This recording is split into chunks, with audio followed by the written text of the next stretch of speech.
Well, I'll start the video off with the squirrel buddy. He's kind of scared. There's a storm outside and it's been thundering and stuff. Here's Fresh for you. He's in his box hiding. You got an itch here, buddy? Well, anyway, we're going to do a giveaway winner first. And since we hit 10,000 subscribers on this channel, we're going to do an amazing giveaway in my next video, not this one, where I give away a beautiful full groove dark stone axe, among other things, as an appreciation. Look here, he's wanting his belly rubbed. You like the armpit rubs? Right under the armpits is what you like. And this is my pet squirrel for all you people that just subscribed. I found him outside and raised him up, and he's doing great. Here, he's gonna have some fresh pear. Say, the other one was getting soggy, wasn't it? He's a good boy. He's a great pet. He loves the pears. That's the summer favorite. He likes these kiwis too. And of course he likes pecans and walnuts. Tell him, Squirrel Man. Hey, now that's not nice. Nobody's taking your pear. He likes them pears. Well, anyway, congratulations to the winner. I'm going to go pick the winner now for the silver coins. And like I said, all you have to do is subscribe, comment, and like on the next video, and you have a chance to win some great stuff. You know, hitting 10,000 subscribers is a milestone, so we're going to do it right and give away some awesome stuff related to the channel. Bottles, axes, arrowheads. It's coming. Next up, later. Alright, now we're going to pick the winners for the 1976, or 1976 graded silver quarter. The silver graded Montana State quarter, the Merc dime, and a box of big copper rounds, and there's several more in there, and they're different than this one with an Indian on it. This is an Incuse Indian. These look great in the middle of like Arrowhead display cases. They're awesome. You can find them on the internet. They're not real expensive. You can get tens of them and stuff for like 20 bucks. You'll have to look around. But we're picking the winners for this, and I pick them randomly from the comments. All you have to do is subscribe, like, and comment, and we'll pick them randomly from the video. There's 202 comments. We're going to hit this twice. And I just hit 10,000 subscribers, so the next video, just be subscribed. Okay, here. And then I'll go into that. I'll hurry up and do this because I have some amazing finds. Allie Meyer, you're the winner. I will put my email in the description of this video. Just email me, Allie. Or you can put your address down in the comments here. It's however you want to do it on this video. But Allie, congratulations. You won all these cool coins, and I'll send you something extra too. But I just hit 10,000 subscribers, so in the next video we're going to do the same thing. We're going to have a 10,000 subscriber blowout giveaway. I'm going to give away a big dark stone grooved axe. It's awesome. And among other things, coins, arrowheads, lots of stuff, multiple winners. It's going to be a blowout. So hope you enjoy the rest of this video. I found several amazing things in the last 48 hours. I just got a point today, a bird point that's awesome, like within 10 minutes of getting to the river, and now it's thunderstorming out. I had to leave, but hope you enjoy. And next video, all you have to do is be subscribed, comment on the video, and like, and I'll pick random winners. There'll be at least 3 winners next video, so have something to look forward to. Later, folks, and enjoy this video. Even matter if you find anything. Look at that. You can see 10 miles up the river at least. Big fluffy clouds. It looks like a painting. Looks like a painting. Later. Alright, this is why I come to this place. Real high quality Flint Ridge flakes. Got several more in my pocket. And look at all of this burn up, cracked up rock.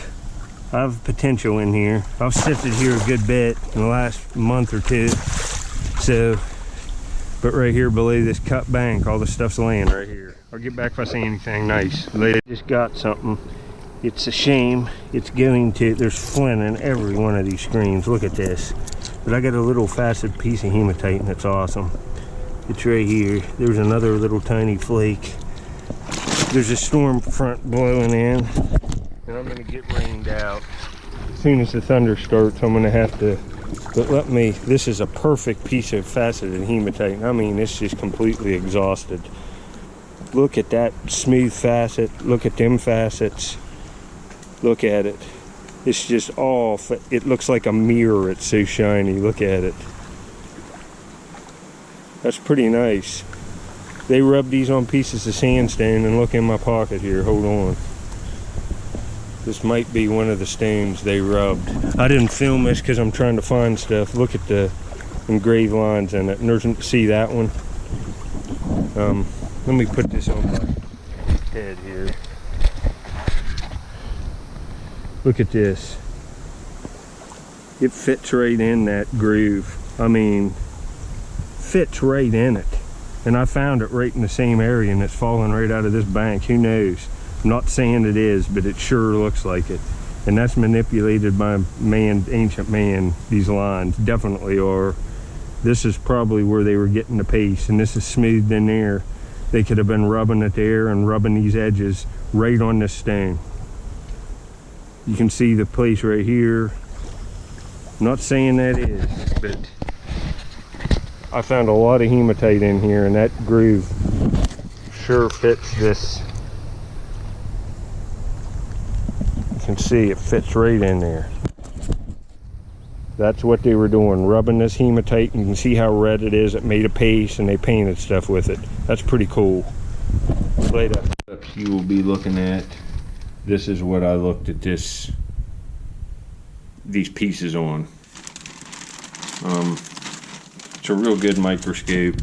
I have the camera hook up where I can put it up on the PC screen and stuff, take pictures of stuff. I'll get more in depth with stuff when I do a channel where I have my pay channel too, and videos showing you about this kind of stuff.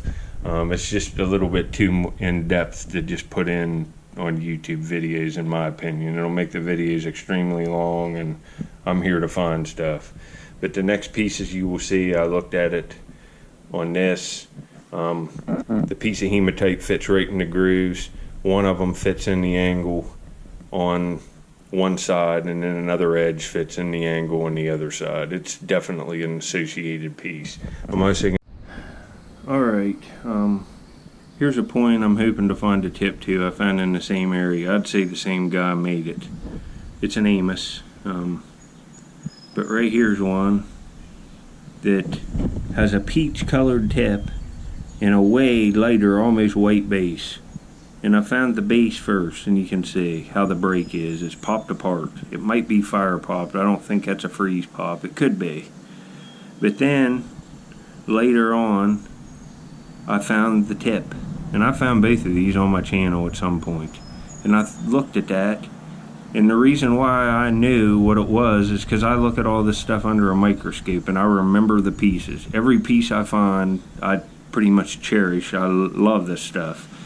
So when I got home, I got to thinking about it, and I got out this base, and you can see how it fits right together. And you can see points like this in books, that the tip, like on a Clovis site or something, they find a tip of a Clovis that was broken ancient times, and it was in different soil samples. And the patination process from the ground basically makes the flint, the tip will be maybe a chocolate color, and then the base will be gray. And it's because of different soil samples over thousands of years that these pieces were laying in, and that's what's happened here. This piece that's peach might have been laying on in the base clay and washed out. This piece might have been laying in a sandy layer, and that's why it's lighter. I'm not sure on that, but it's something like that. So there's a piece like that. If I'm finding tiny, minute pieces that are related, you know, I don't find a tip to a point that's broken very often, but it happens once every few years as much as I look, and it's happened my entire life. Then you come over to stuff like this, sifting. All of these flakes are right off this big, huge block, and it's Crooksville Chert. Then, you know, all the tools are here. It's an entire toolkit, entire everything right off one block of flint. and I know that it's associated because I was over an hour by car from the source of this chert in Crooksville, Ohio. Over an hour. It's not common where I look. So when I started finding these flakes, I was hopeful for a cache. Found the big core too, and you can see where all the spalls are taken off of it. I'm not taking it up out of this glass thing. I have it stored in this. Where they were knocking pieces off the manufacturer artifacts. Little end scrapers, bigger pieces of it, all on a beach with no other Crooksville chert, kind of, you know, just sporadically over one beach in one area. You could see right where it eroded down, and there's not much current in the river. So let's say I go throw a cannonball on the shore, or some silver coins, or a whole pocket full of arrowheads. They're not going to move much. They're going to be right where I threw them for the next 30 years. That's just how it is. All of these points undoubtedly are made right off this block. So if I'm finding this stuff, you know, the piece that I found in this previous clip, 99.999, unless there's another paint stone there that's exactly like this is the piece of sandstone they were rubbing this down on. Fits right in this groove. Right here, this edge. I looked under that microscope in the previous clip. This groove was faceted down right here. Then you come over on this side, and where's it at? This one fits right in here. And the use wear on it polish, the striations in the stone under magnification line up to this kind of grit. This is a pretty cool thing, having a piece that was associated in ancient times like that. And like I said, if I found that and this and all the other caches and stuff that I found, you probably remember this point. This is a smoker. This is an Amos. It's got the squared off notch and the rounded one. Classic base form. Kind of almost an E notch on one side, then rounded on the other, lightly ground. And this one has the crystal tip. You can see it there. It's a crystal, like, translucent piece of the Crooksville. And it's in, there's a vein of it in there too. That point is awesome. I sifted it in the winter. Here's another one from right around it. Like 3 steps off this one. All of this stuff was found in steps of each other. Here's another piece, patinated just a little different, but it's Crooksville. And being as far as I am away from the source, this stuff isn't everywhere. You got to find where an Indian had it. So I even have the flakes off the manufacturer. Look, there isn't any doubt. It's all Crooksville. You know, a few pieces are lighter. It's just because they're not stained up as much. But this is an unbelievable find. It just is. When you get home and look at this stuff and realize what you've got, and you keep all your stuff, sometimes it's just like an eureka moment that just, you can't explain it. An ancient man held this in his hand, probably his left hand or right hand, and then with the other hand rubbed this off and was making red ochre paste, like hematite paste. You can see the color of it. That's about just exactly how it looks, about that color. And they painted stuff with it. Who knows if they were painting their bodies, arrow shafts. It could be, they could have been using it on pottery, all kinds of stuff. But I hope you enjoy this, because man, I love that. I love it. Later. Thinks it's gonna rain, because look right here, that looks like maybe a fish spear or something. And right there's a flake, and look at these screens. I'm in a good area. Let me pick this up.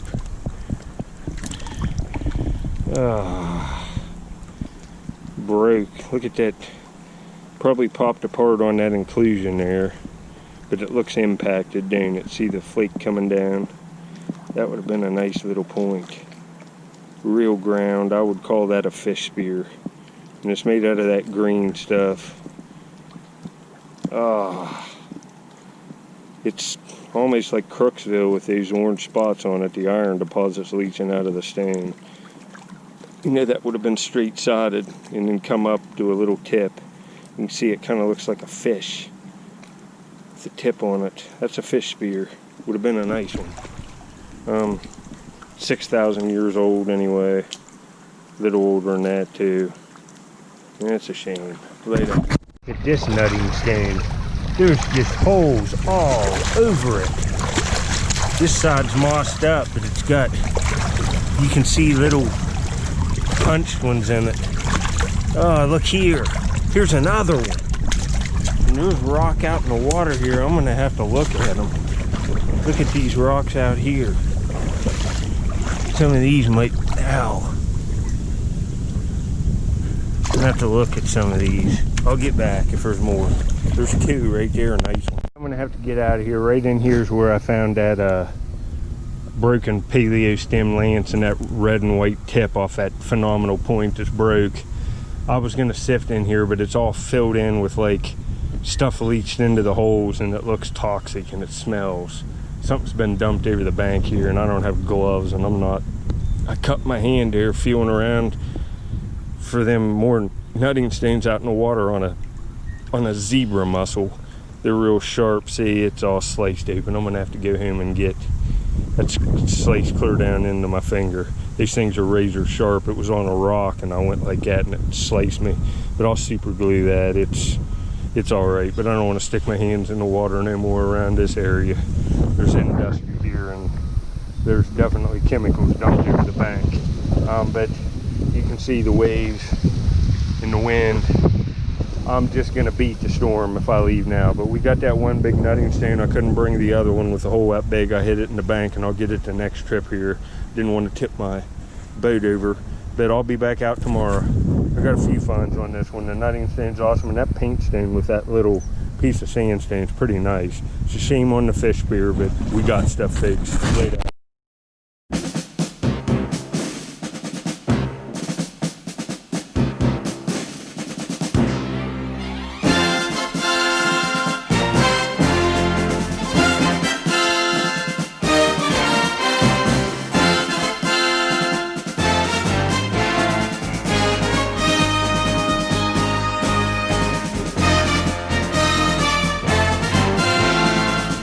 Paint stain like thing, but it's a shame I had to leave because look at all this beautiful material. Look at that stuff. Wow. Jaspers, flakes of that real translucent green stuff, flakes of Flint Ridge there, more jasper. Look at some of this Flint Ridge. Looks like an opal. That's why I'm over there. There's beautiful material, little finishing flakes, and I've been over there a while, but I would have stayed a long time longer because of the material. Look at some of this. It's beautiful. But I always say the material too. I think it's important. But anyway, that's it for this hunt. I'll add more to this later. The duck buddy.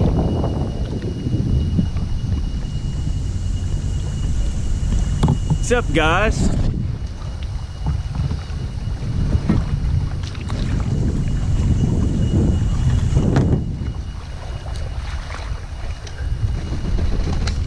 I'm not gonna hurt you, buddy. Nobody's hurting you.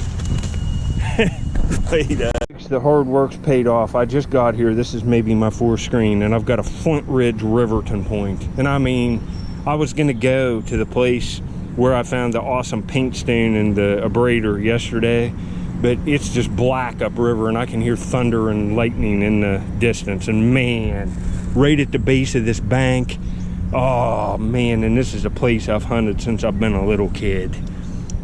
See if you see it, it's a beauty. Oh man, folks, I'm really happy with this. That looks like, yeah, there's a little flake. Man, it'd be nice to get two in here. But do you see it? You see it now? Oh, folks. Oh man. Oh, I'll get out the frame of them and put this in. This is a beaut. Look at it. Flint Ridge. I'm 3 hours by car from Flint Ridge State Park. These people, these are LADAR cake, like Riverton series points. Man, that's nice. Look at that little base. A true bow and arrow point. These people had crazy trade networks. They had pottery culture, and it's LADAR cake. It's the earliest pottery I found. Man, that's nice. Man, that's nice, folks. It's eroded right out of this bank. All right, I did it. I couldn't ask for a nicer point today. The water's up a little bit from the rain. There should be beach out into here, but I saw the fire rock laying in here below this bank, and I'm just scooping it. Look at the burn up fire rock. Oh man, I'm happy to get that. I got more frames of them Riverton points. I just have one of them out now. I'm working on them. When I get my pay channel going, all, yeah, real ground base on it. Real ground notches. Just polished smooth down there. Almost like a real early archaic point, but it's archaic, it's just late. The early woodland, I would guess. It's right at the earliest pottery. This is the only archaic pottery I find. Man, that's a beauty. It's perfect too. Later, folks.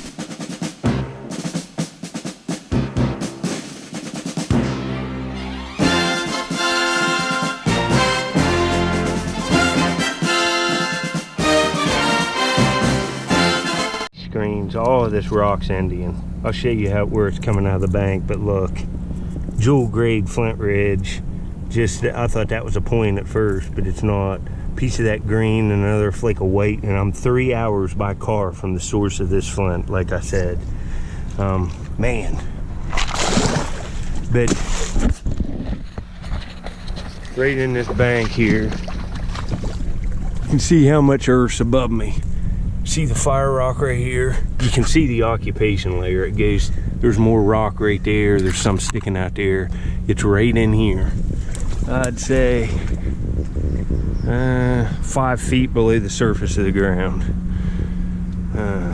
And all the stuff that's, when the waves hit this, is laying right here. It does not hardly move. Even during the high water, it does not move more than a foot. It falls down and lays right there. It's the principle. All right, you can see the sky. This has been gradually coming towards me downriver. I've been here like 45 minutes. I'm gonna have to leave because I saw flashes of lightning, and I'm at least, I don't know, 1/4 of a mile from my car, so I'm getting out of here. All right, we made some pretty good finds. And this, look how nice this point is I found today. Translucent, real nice flint ridge. There's one I found on my channel that's really translucent. Most of these are translucent. They also made them out of this stuff, heat treated chert, but all of it's heat treated to give it color. You can see the color in here. It's just disgusting. That's why I like these points. They're crazy. They made all these little bird points with drill tips, like little, they probably were drilling shell beads with them, but they're all gone. I haven't got on a midden that has these in it. I think there'd be shell beads all over them by what they're making. See, there's another heat treated one, and they're right off the sites where I find these. I found this one on my channel recently. Here's that red base one. I'll put up this thing's sick. I'll put up a link to the video of that at the end. I found this one on my channel early on. Lots of these. This one, that one, that one, this one, this real smoker. That's really stained up flint ridge. That's really nice. You can see the bases. These are true bow and arrow points in their late archaic period. I think probably into early woodland, but they're late archaic. I'll put up some information on them. They made all these little lancets out of jewel grade flint ridge. There's another one that I sifted recently. I found this one recently that I just picked up. This one not that long ago. This one I found the same day as this one on my channel. These two. Let's see. This one I found laying out where I sifted. Look how close it is to the one I just found. Look at that. It's real close in proximity on the river. Lightly serrated. People love this. This culture loved the Flint Ridge, and like I said, these are mostly from the northern panhandle of West Virginia, clear up almost to the Pennsylvania border. That far away from Flint Ridge State Park. It's crazy. And you know, they made these awls You can see them here. There's a lot of them. Little flint ridge with little awl tips on them, flakes and stuff. This is pretty interesting. But anyway, I'm not going to bore you with all this.